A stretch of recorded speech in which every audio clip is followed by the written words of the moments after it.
thought it'd be fun to do a live session on sketching up some consumer electronics, since it's going to be CES this week, which is pretty exciting as usual. Always cool to see all the new releases and whatnot.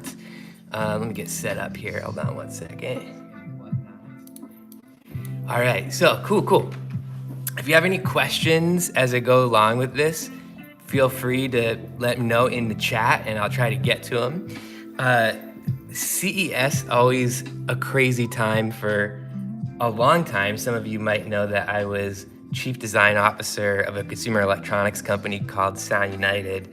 And so for 5 years of my life, pretty much most of November, all of December was just crazy getting ready for CES, designing a booth, getting all prototypes ready to show on the show floor, getting kind of top secret prototypes ready to show in the upstairs room at the booth only to retailers.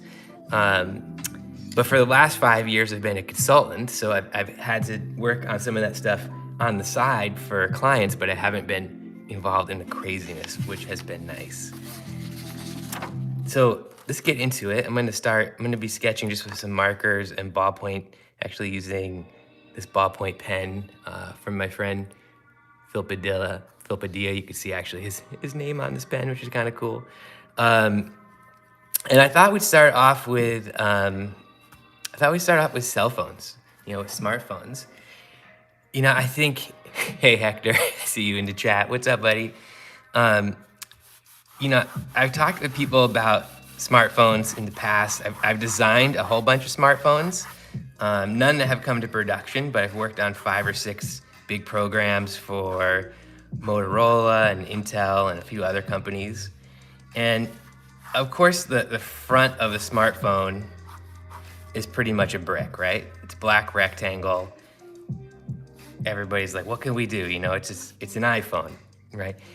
And that's true, right? The front is pretty much off screen at this point.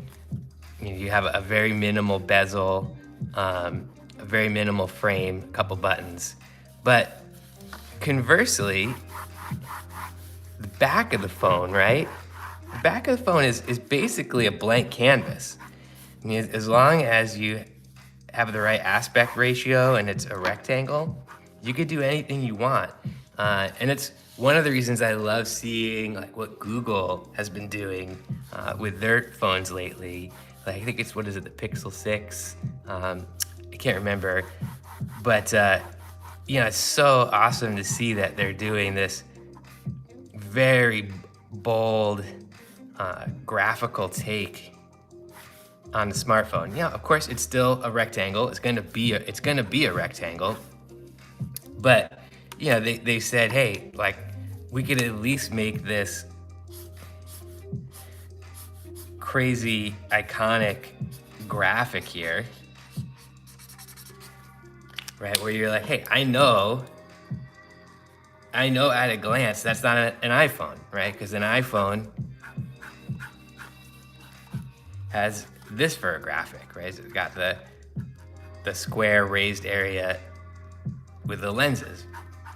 And they've just said, hey, we're gonna do something totally different. And that's just one thing, right? I mean, this whole thing is a canvas for color, for texture, for details. And really not a lot of companies are utilizing that, as I said, other than Google.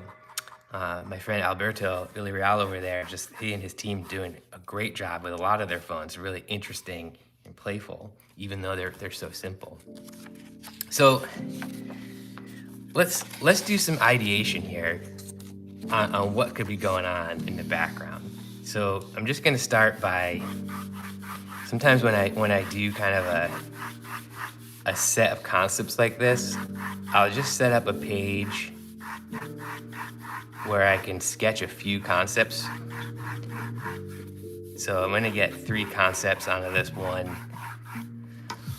one sheet here. And so, right now I'm just really kind of blocking it in. Hey Martin, thanks for saying hey in the chat. I'd like to know I'm not by myself on here. just gonna start by kind of blocking in some rectangles that will become phones. So when we have when we're thinking of the back of the phone, we know there's going to be a camera bump, right? Which I love about that, what's going on with Google and doing that camera bump. These are some old concepts from a long time ago that I did for Motorola, and you can see where I was playing with kind of translucent layers, and then just getting to this camera bump really simply. These are from like 2010. These are super old. 2012 maybe. This was like the Cybertruck before the Cybertruck. You can see this would be like a pocket shredder. But again, I'm just trying to get to a way to get to that camera bump in a way that's kind of interesting and a little bit different. So let's start with thinking about that. You know, that change to that camera bump isn't very much, right? It's only about 3 millimeters, maybe 4 millimeters, depending on the phone. But it could be interesting, right? It doesn't have to just be nothing.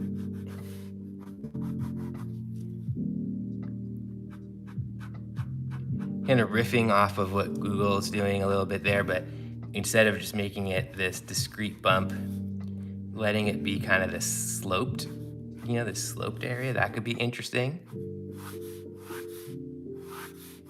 And that could be a cool place to play with some texture too.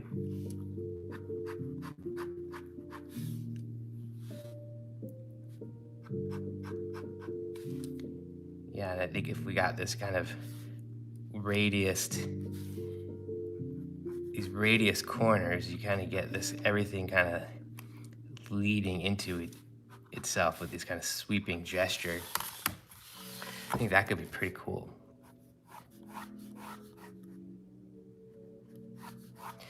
Sometimes when I'm designing a product with some very straight edges, I'll bring in a ruler just to sketch with, just to tighten up the lines.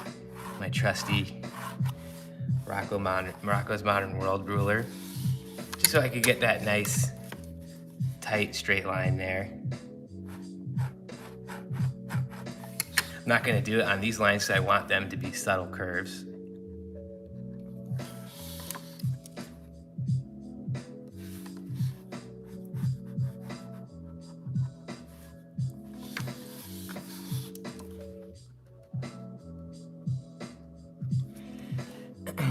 Thanks, Hector, for the emojis.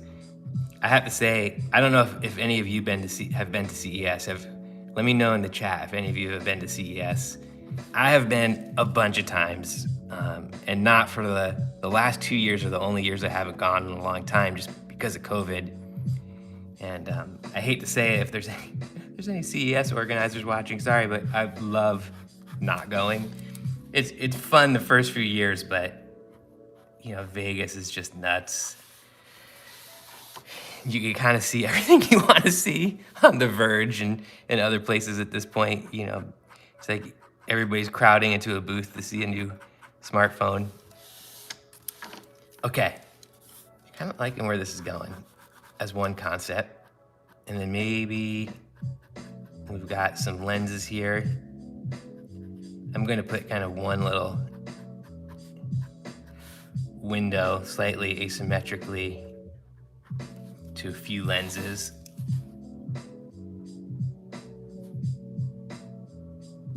And maybe a flash and a microphone and yada yada. Get the idea.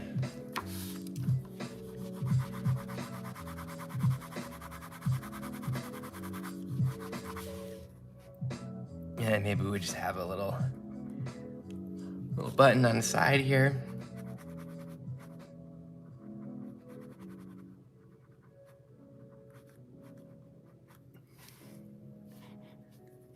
What brand do you think these should be? Let me know in the chat if you have an idea for what brand they should be.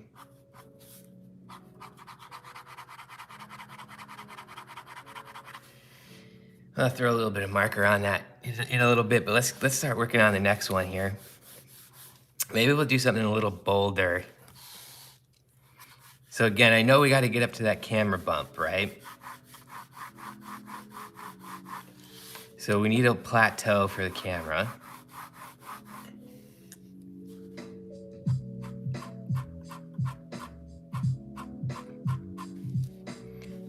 And then maybe this kind of chamfers back a little bit in space. Oh, maybe it's a slight little fillet kind of a thing going. Again, I'm gonna bring this in.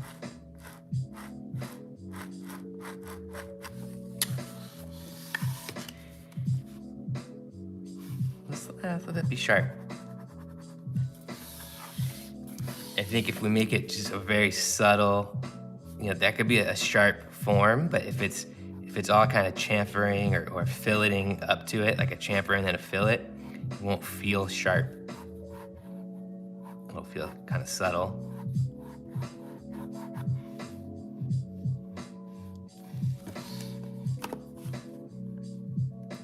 And with my straight edge, you know, one of the things I like to do when I sketch with a straight edge, I like to kind of move it a little bit. You know, I'm making the line a little purposefully imperfect, and that's because this is a sketch. I don't want it to be too tight looking.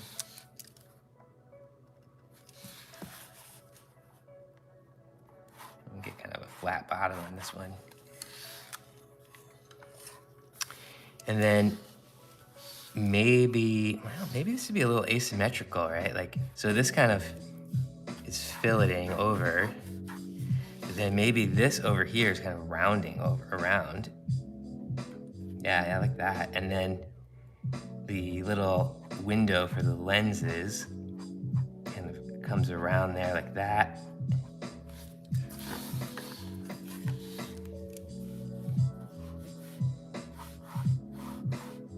And that would be obviously a pretty bold graphic there. That radius would help this kind of be a little softer too.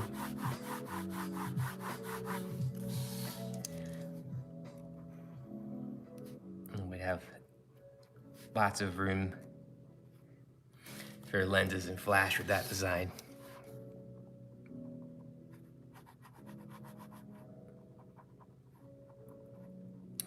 You know, obviously a lot of us put cases on our phones, so it hides a lot of this stuff. But if I was to design a phone, my goal would be to make it so interesting that people didn't want to put cases on it. And if it was designed a little bit more durably, we wouldn't need a case.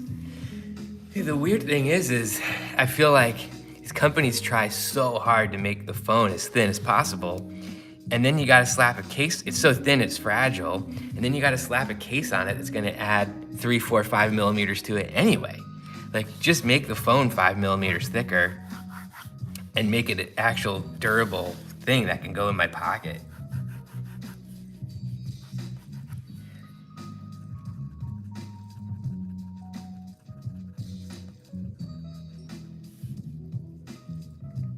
All right, so when I'm doing pages like this too, I like to be thinking about what are the ways I'm kind of exploring around an idea. So with this idea, I had this thing that kind of wrapped around and then kind of scooped out like that.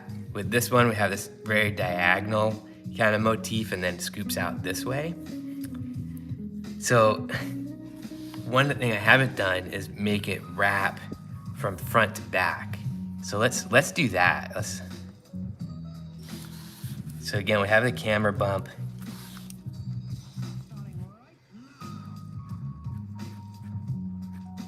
And maybe it's almost like the glass from the screen actually wraps around to the back.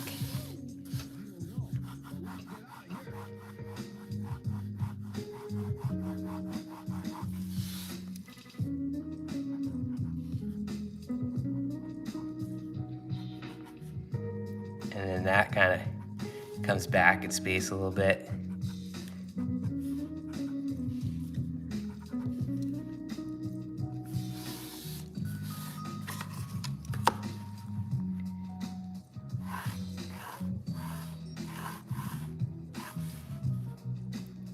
Oh, this could be interesting. And then we'll wrap it this way.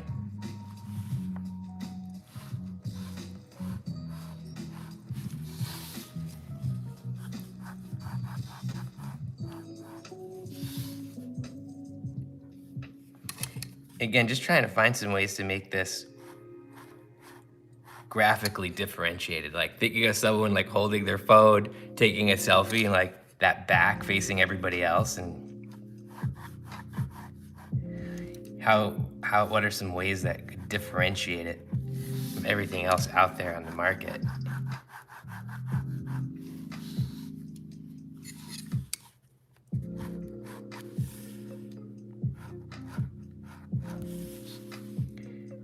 So this kind of goes like this. You're getting a center line in there. You'll notice I like to sketch a center line on these concepts. It's just, I think, helps it to be a little more understandable.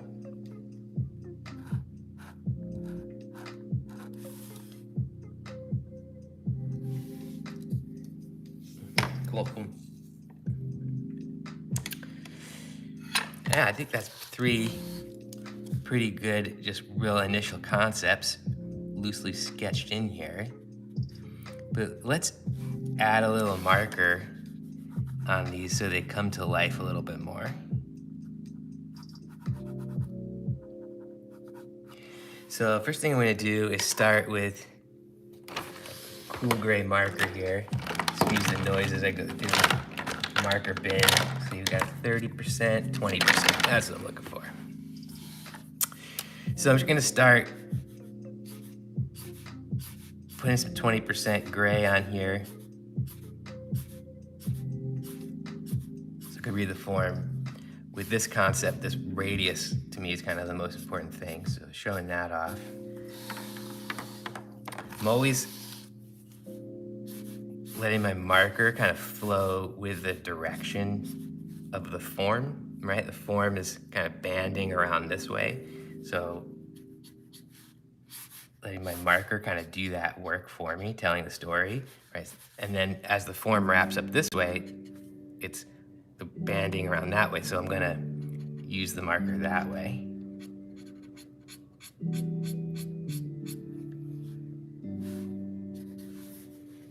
Same down here, this radius.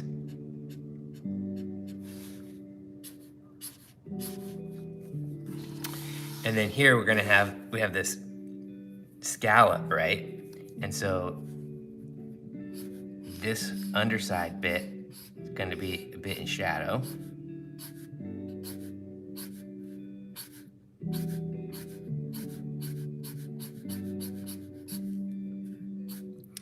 Don't have to do much, you know, to just really start to pull those forms out. Just 20% marker, that's it so far. Just gonna kind of define the surface a little bit with some reflections. I'm just gonna keep working to 20% across all the concepts before I move to anything darker. So with this concept, I've got this slight little shelf here. It's chamfer. What's up, Zane? Good to see you. In the chat there. And then we've got this really thin edge here.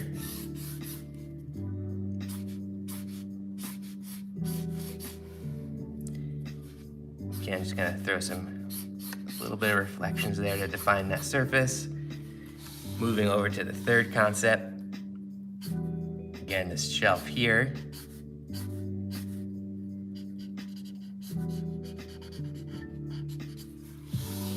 I'm gonna leave a little highlight here. And then I want to define the side surface.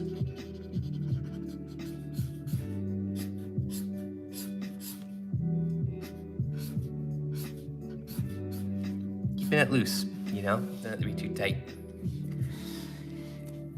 Okay, that is the first level. Now let's hit it with some 30%.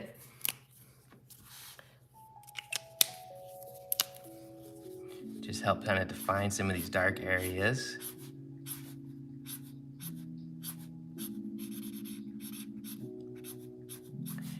I tend to kind of do this build kind of slowly. You know, you can always go darker with markers, but you can't go lighter. So I like to start with a 20% and start building up from there.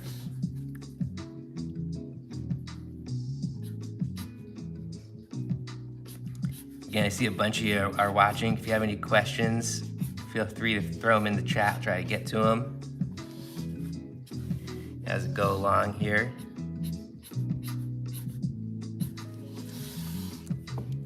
So I see the difference, adding that, just going from 20% to 30% really makes this concept start to pop out a little bit more. And do the same here on this one.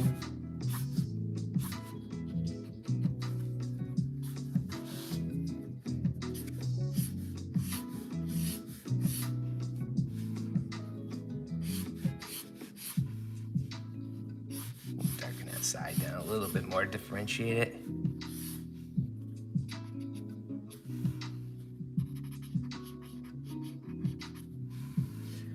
Okay, last one.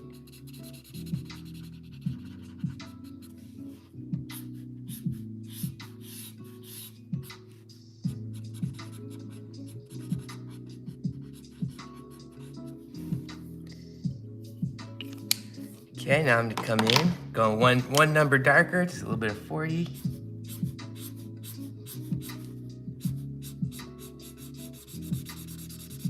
Now letting the markers do a lot of work here. You saw how light these were when it was just a ballpoint. I didn't go crazy doing a lot of ballpoint shading or anything like that. Because I knew I was gonna wanna come in with some markers.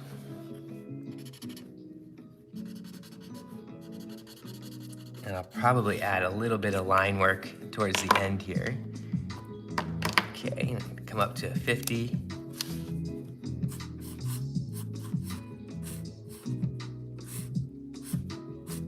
Not going to do too much of the 50, which is why I'm using the point.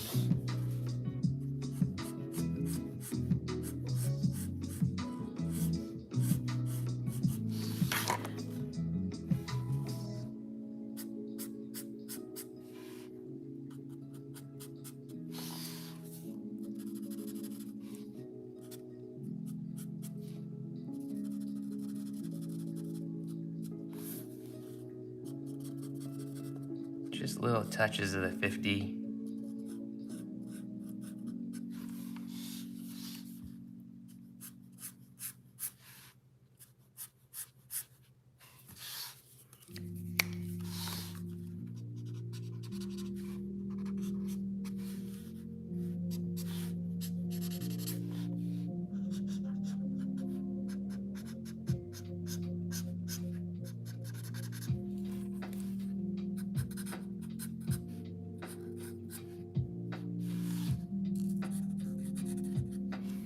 All right, now, next thing I'm gonna do is come in with a Sharpie and darken in all these lens areas. So, got kind of a larger Sharpie here. Now I know this is gonna black out everything I did in terms of getting those lenses sketched in there, but that's okay. I'll come back in once this dries with a white pencil and sketch those lenses back in.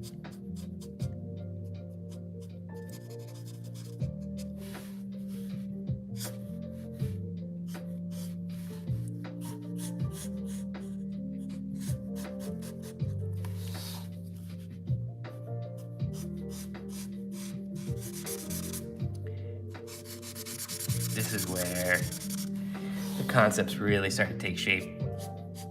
That 50% gray was looking pretty dark until I brought the Sharpie out for the lenses. Then it really kind of puts that in perspective a little bit more. This one, you notice I left this blank because I want that black glass to kind of wrap around.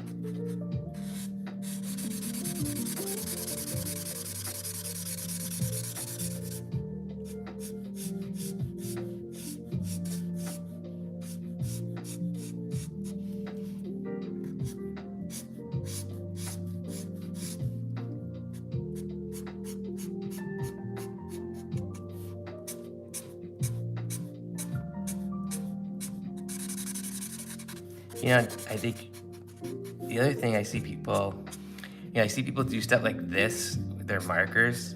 It's like, don't be afraid to just go over it. Really get it saturated. It's gonna burn the heck out of the page behind, but that's okay. You can use that for scrap for something else. Don't have to waste it. But I really want that to be kind of a really nice, solid black.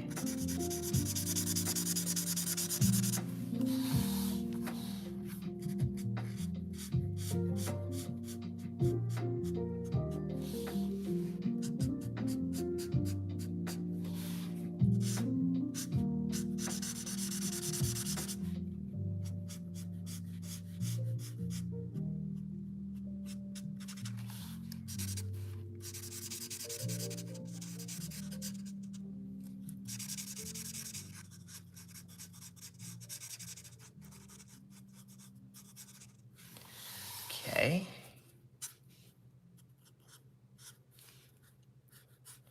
Neaten that up a little bit. Now you can see how different these concepts are from one another now that I'm getting a little bit of that glass material in there. From a very small window with some lenses to a much bigger window to this giant kind of wrap. And then I'm gonna make all the buttons orange. I love an orange pop in a sketch. Just something to kind of ground them all together. Forgot to do a little shadow here for this one.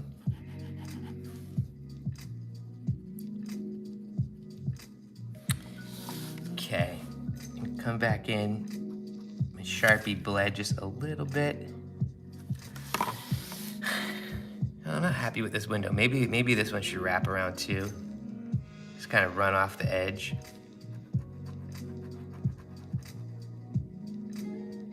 Something like that. A little more interesting. I love a little asymmetry, a little imbalance. Makes things a little more memorable in my opinion.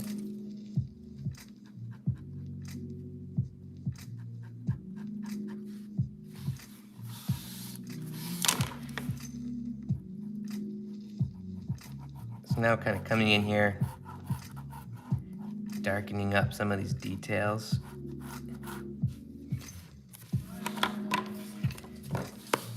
So our marker made them, just run a little bit, that's okay.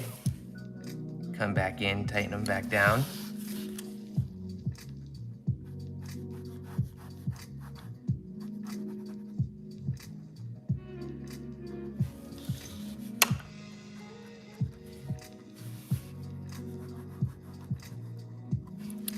All right. Zane asks, who would my audience be for these sketches in a work setting? Would you show these sketches at this fidelity to a client or just internal? I think I would show them to clients. I mean, every firm is a little different, every designer is a little different. Some firms like jump straight into CAD. I prefer to have kind of a check-in before CAD where we're kind of looking at sketches, and it just gives us an opportunity to collaborate, talk through things a little bit more before, dumping a bunch of time into CAD. Now, on one hand, it's like it opens myself up to more feedback from the client, and some people might not like that. I do. They might have an idea that I'm missing. Other firms might just want to be like, here's 3 ideas, they're all done in CAD, pick one. I don't know, maybe it's a better way to go, I'm not sure. But for me, this is just kind of the way I've always done it. I've always kind of been very collaborative with my clients from the very first firm I worked at. Okay, I'm gonna bring in something very, very old school here. It's a little bit of white chalk so that I could get some of these forms that are on the glass here. So I'm just gonna lay down a little bit of white chalk there and then smudge it. You see that gives you a really nice gradient. do a little bit on here just to add a little interest, a little dimensionality.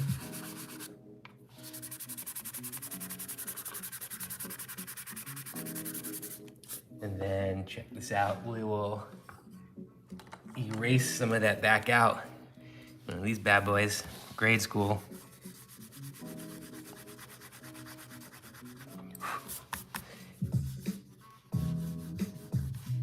And Zane, to your question, I think, I don't know, I find for me, and again, every designer's different. For me, I find that clients really enjoy this. It's like, it's very human, right? Versus showing them CAD renders. I'm gonna spend an hour doing these 3 concepts with y'all.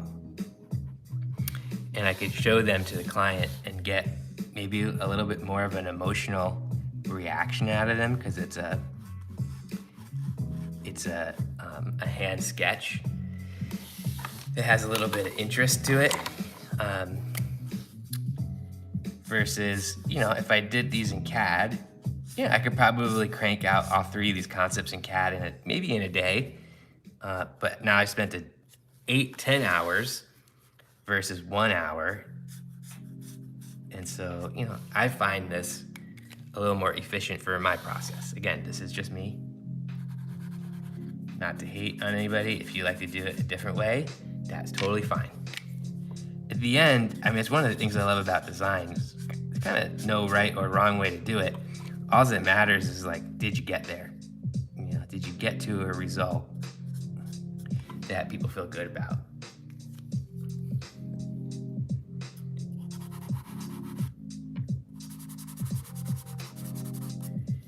So, again, just kind of getting a little bit of chalk on those windows.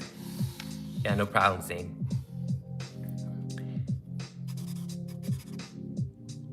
I see Brian from Pacific Northwest Diecast in the chat. Good to see Brian. Wyatt, everybody's here. Nice to see. Maybe since I have these kind of reflections going here, I need to do that a little bit here too.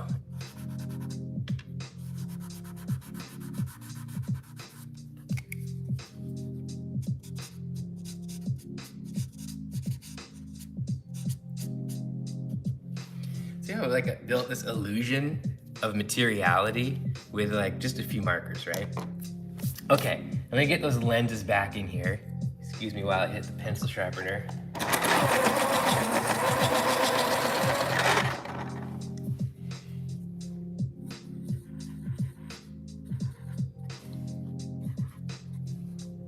Actually, a lot of them are in the white, but come back in here with a pen.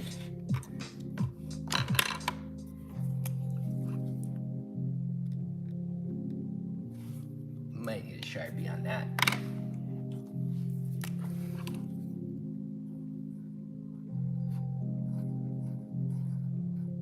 So yeah, working back into this here, you can see I'm getting these lenses in here.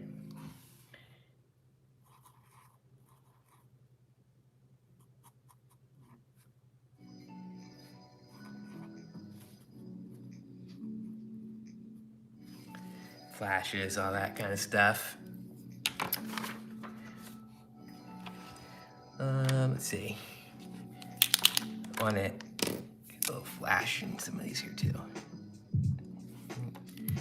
A little white pen.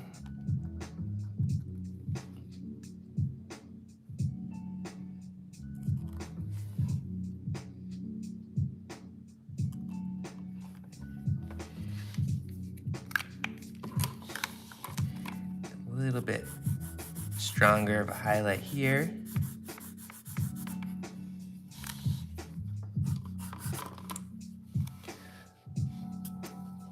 And then let's see, I have a fine tip white pen here somewhere. Thought I did at least. Maybe I don't. Maybe I just have this one. This one's not very white though. I want to get a little bit Yeah, that's good. I want to get a little bit of a highlight here. So you start reading that as different materials.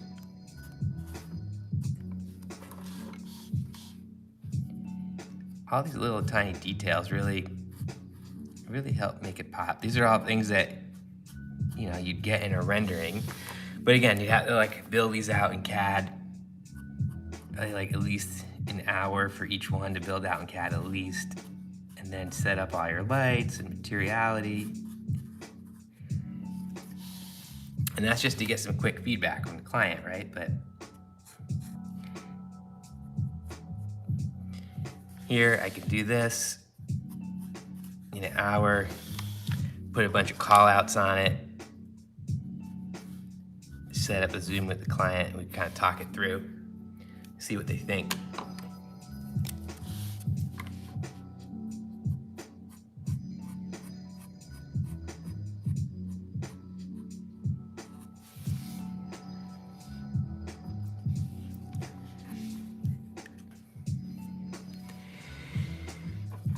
Francisco asks, says that he's finishing college this year in ID, and he's excited, as we all are, but also scared, also as we all are. And any advice? Actually, Francisco, I did a whole video on my first 6 months out of school, telling about that journey, because it was tough, man. It took me 6 months to get a full-time job. I was really scared. I'll give you the cliff notes. I was really scared. I almost gave up. I started to think like, oh, maybe this is just not gonna work for me. It's not gonna happen, maybe. Maybe I'm not good enough. But I kept working at it. I got a couple freelance gigs here and there.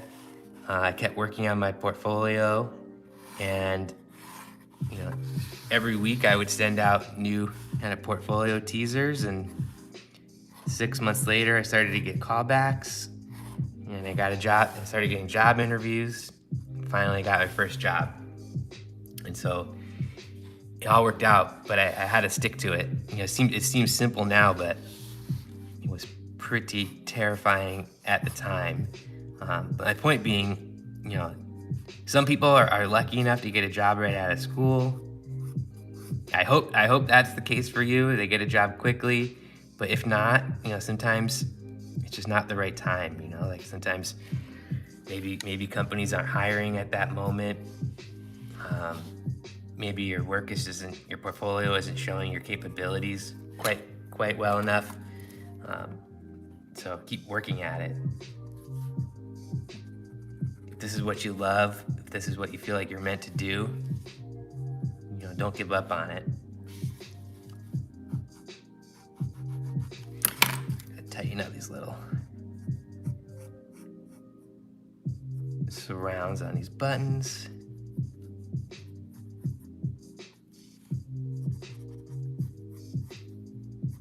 I think this one would be cool. I feel like, you know, one of the things that phones don't really often have is texture.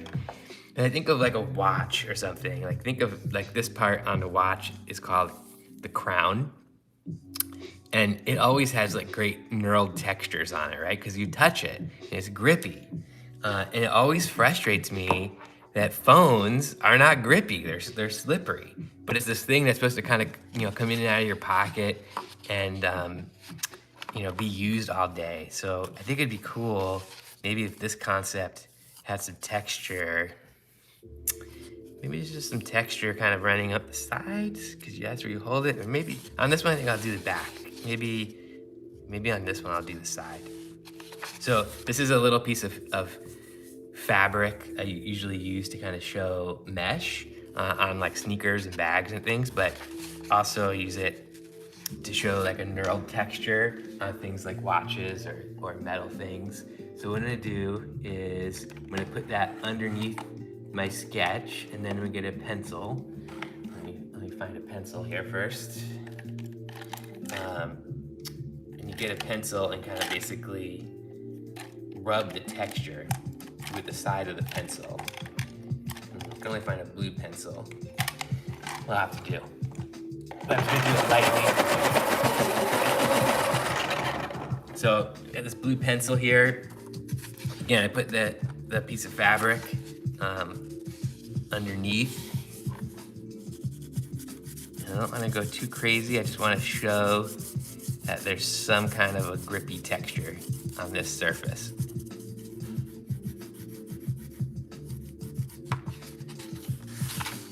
Again, just making that concept a little bit more differentiated. On this texture, I'm going to do it on this really narrow surface. You're not going to see it too much, but that's okay.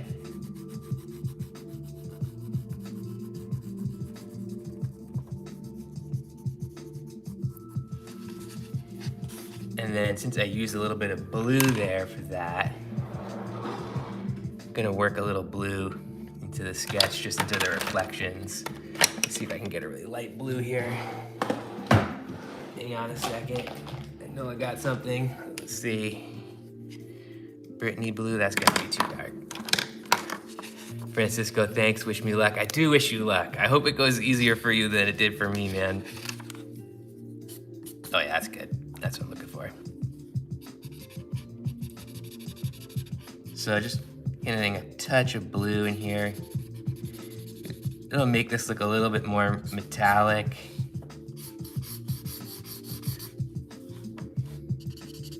Use it on this top surface.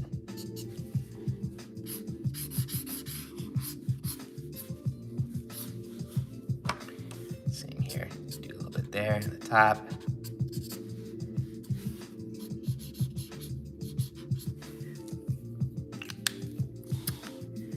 All right, getting close here on this sketch. Just gonna throw a few notes on it.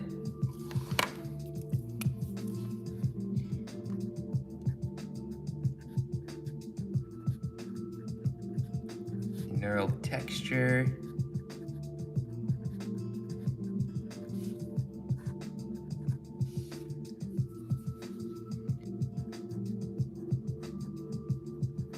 Glass wraps from front. I don't know how they would make this.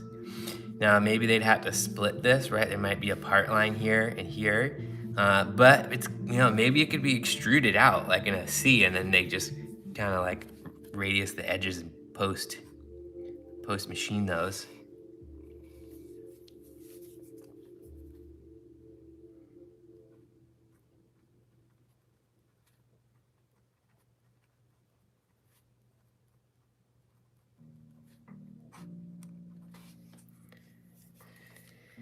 And then the last thing I'm gonna do, Ilan, hello, thanks for joining right at the end. The last thing I'm gonna do, you know, when you're doing something like this, where there's multiple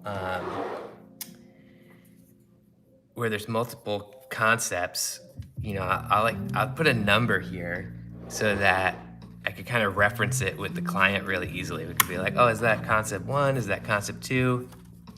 It's a simple thing.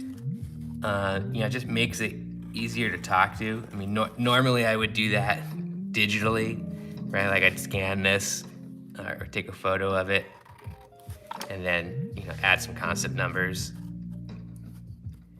But since we're kind of doing everything analog here, I will do that with a pen.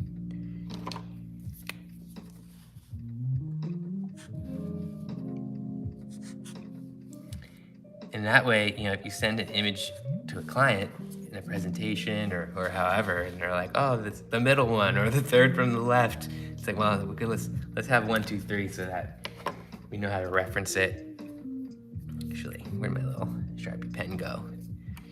There it is. A little bolder on that outline.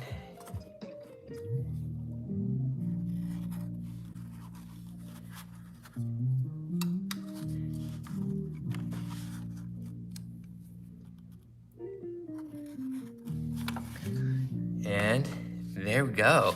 That's 3 smartphone concepts.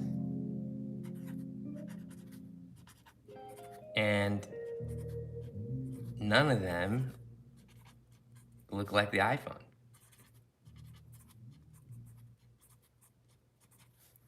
I really hope that manufacturers take more risks. And it's like, let's not just copy the market leader, whether it's the iPhone or whomever. Let's do something, like you're gonna open up tooling. You're gonna put all this investment into R&D and marketing. Don't copy someone.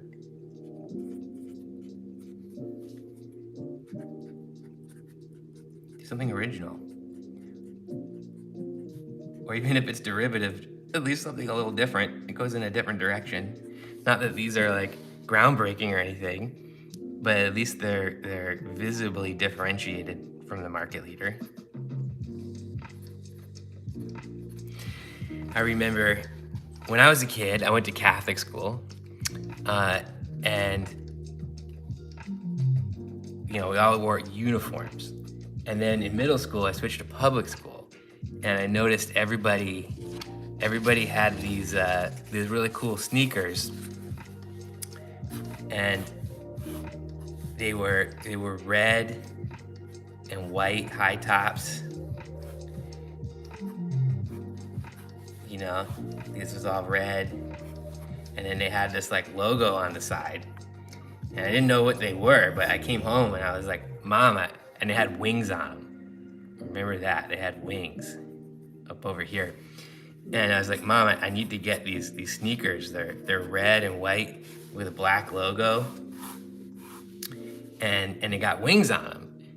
And she got me this shoes, and I was so pumped, right? I'm like my first year in public school, 6th grade. I got the cool sneakers that the cool kids had, but everybody was making fun of me, and I couldn't tell why. And it's because my sneakers had a logo on it like this, and their sneakers had a logo on it like this. And my sneakers in the wings, they said Pony City Wings. And their sneakers said Air Jordans. And I didn't know, because I was wearing Catholic school uniforms before that. I didn't know what I had gotten were knockoffs, right? Nike came out with the Air Jordan 1, the super iconic sneaker, and Pony was just like, yeah, we can just make that sneaker with our logo on it instead of the Nike swoosh, and we'll call it the Pony City Wings. And so don't be that company, don't be that brand, don't be that designer, right, who just follows the market leader. You could do something unique, do something different. One last question here before I go. Steve, the design guy, asked, how do I charge for freelance work? Well, first of all, this is kind of a minor differentiation. I don't consider myself a freelancer. I consider myself a consultant. And to me, there's a big difference between the two things. A freelancer is someone you hire to do a task. You pay them to do something for you.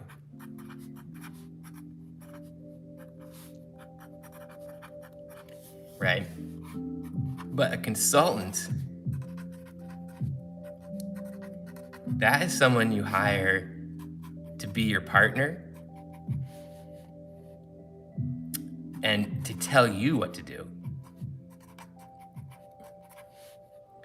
And it's not always pleasant, but it usually has a lot of value. So, this person, you're hiring them for basically another set of hands, right? And this person, you're hiring them because of their brain. Is that a brain? Top of the brain? Or should we do the side of the brain? Right? And so the other thing is that this person, while it could be really helpful, this person has limited value. There's only so much you're going to pay for this sketch, but there's almost an unlimited amount of money you're going to pay for the right idea and for the guidance to make that right idea a reality. And that's what I offer clients. how do I charge for that? So when a client comes to me with a problem or they want to collaborate on something, I have a conversation with them. I try to really understand not only what is the problem that they're telling me about, but what is the real core problem beneath that. Um, and then once I feel like I have a good understanding of what that problem is, I'll write out a proposal that outlines what I think are the steps to get after that, details it out in terms of what are we going to be doing in all different phases, what are the deliverables, what's the timing, and then the price for those different things. And then I'll talk it through with the client. And if they have the budget to do that, one, but also if they have the, what's the word? If they have the desire to kind of embark on this journey together, and we go from there. So it's really just a series of conversations. And then more technically, how do I charge for it? So, I set out a fixed fee typically for that problem, and I charge 50% up front. And then once it's complete, I typically charge the remainder 50%. If it's a bigger project over 6 figures, I usually do 50%, and then 25% at the 2/3 point, and then 25% when it's all complete. And then for really big clients, I have several clients that we have like really long relationships. I just give them like a bucket of hours. I have 2 clients right now that I give 40 hours a month to each. And it's just because I consult with the CEOs on so many different topics, weekly calls with the CEOs, really on like how the organization runs, coaching their teams. And so that's kind of a different kind of a retainer relationship. And I actually really enjoy that. I love doing project-based work, but over the last 24 months, I've started doing more retainers where I'm really like, really a consultant to the leadership of the company. And I love doing that. But different clients need different things. Some clients just need some great ideas to get them going. Some clients need a little bit of everything. So, all right, everybody, still got a few of you watching. Thanks for joining. I'm gonna try to do another one of these soon. But I hope you enjoyed watching this. I enjoyed working on some smartphones again. Not that I put a ton of thought into this, just 1 hour of sketching, but I think we came up with 3 concepts that look unique from one another and from what's out on the market. And imagine what I could do with 2 weeks working on this. All right, everybody. I hope you have a great day and or evening. And if you're at CES, stay safe. And maybe I'll see you there next year. Take care, everybody.